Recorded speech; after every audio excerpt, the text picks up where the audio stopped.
స్వయం కృషితో మహిళలు అభ్యున్నతి సాధించాలన్న సంకల్పంతో రాష్ట్ర ముఖ్యమంత్రి జగన్మోహన్ రెడ్డి పలు కార్యక్రమాలకు శ్రీకారం చుడుతూ మహిళలకు తోడ్పాటును అందించడం ఎంతో అభినందనీయమన్నారు మంత్రి కాకాణి గోవర్ధన్ రెడ్డి.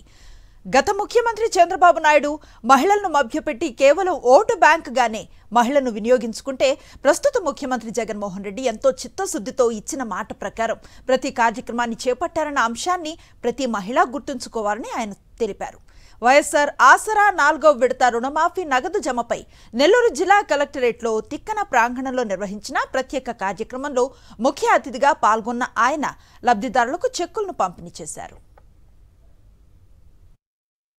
మహిళలకు సంబంధించినటువంటి రుణాలు నేను చెల్లిస్తానని చెప్పాడు.